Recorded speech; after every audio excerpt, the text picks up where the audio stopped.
Hey, just want to throw a quick video out there about this new Canon announcement, these 5 lenses that are coming out, and everyone's excited about it, but I think a lot of the normal users are not excited about it. Because, like, the cheapest lens they have coming out is $1,500. Now, I'm not trying to be a negative Nelly or anything like that, and I understand professionals, they're going to spend the money on those lenses anyway. And I totally get that. However, I don't agree with the whole, like, 5 lenses. You can't give one normal lens to us where we can use, like, a normal person. People who can't afford them, that's too bad or whatever. It's like, no. But it's like, you've got, like, the Canon R8, which is a wonderful camera, right? It's an amazing camera. The problem is with this camera, you got the 50, right? You got the 35, you got the 16, you got the basic primes for the most part, and you're okay.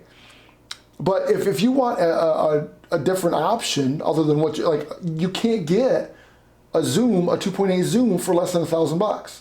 You can't. There's no Sigma, there's no Tamron, nothing like that. So for a person that, you know, wants good quality, but doesn't want to pay the top dollar of the 1.4, it's like Nikon, you can get a 1.4 50 millimeter for $500. Right? You don't have that option. There's no Viltrox, there's no Tamron, there's no Sigma. And I get that. I get that Canon wants to protect their brand and things like that, and they have the basic primes, but what if you want a 55 mil? Right? What if you want a 40 mil? What if you want a 56 mil that you can't get because Canon don't make it, and there's no alternatives? And when they do make those, it's going to be $1,500, $1,200, $2,000 because you're forced to pay that price. They make great cameras, they really do. Your lenses are as important as your camera is. You can take a lower tier camera and place some amazing lenses on it, and it'll work great. Versus you take, like, the kit lens of the Canon R8 and you pit that against the, you know, Sony a6700 with a 1.4 Sigma on it. It's no contest. Like, I would take the APS-C at that point, because if you're forced into, you know, higher quality glass at like $1,500. So this is just me ranting about it, you know, because it's like, I think Canon is missing the mark. Like, of course, Canon makes great lenses, right, at the top tier, but under their 50 millimeters, it's like, it's okay, guys, but it's like, you can hear it, you know, it goes, you know, just like the Sony 50 millimeter 1.8, right? But, you know, I got the Sony Zeiss. Yeah, I got this used for less than $400, right? 55 millimeter 1.8. You can get the Tamron 28 to 75, right? Right? You can get the Sigmas. You can get even the Samyangs, right? You can even get the Samyang, the little 18 millimeter Samyangs. You can get those on the Sony systems. You can get different ones on the Nikon, right? I decided on the Tamron 28 to 75, got that coming for the Nikon. Paid $700 some for it. I don't have that option on Canon. So I'm really considering getting out of Canon, but I like their cameras, but it's like, if I want to play with the lenses, I only got just the basics, and that's it. And I just like options, that's all. You know, nothing against Canon, they can do their own thing, but I think they're missing the mark on that, and everyone's getting so excited. Oh, the Canon lenses are so amazing. Well, it better be amazing if you're paying more for the camera lens than you are for the camera.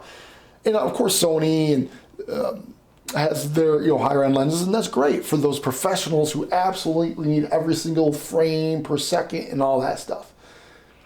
I get that. But for the normal enthusiast who wants to engage in changing their lenses and trying new things out, it's a little harder on the Canon. You can adapt. Surely you can adapt. And I just don't like, I don't want to buy a new camera and adapt old lenses. That's just me. And if you're okay with that, that's fine. You can do the same thing with a Nikon. But again, I'd rather just stay native. If you're going to invest, I mean, if you already have those lenses, that's fine. But if you're going to invest in a new system, wouldn't you want new lenses with it too? I mean, that's just me. That's just me. But if you already have those lenses, well, that's great. I predicted this long ago. They opened the APS-C line because they had to. They had to open their APS-C line because they had nothing. Like the Canon R7, great camera, but you can get it for less than $1,000 used now. Why? Because you got no lenses. Now Sigma's on the march, and that's great. That's probably going to help it.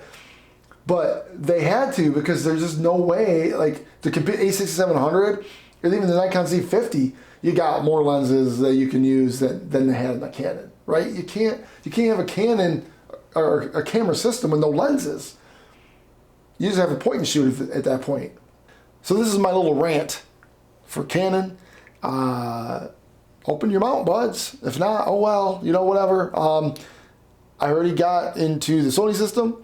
I got into the Lumix system because they as well have Sigmas and I have their lenses, right? 85, the 50, but I also have the Sigma on the 28 to 70 on the Lumix because it's a great zoom for the price.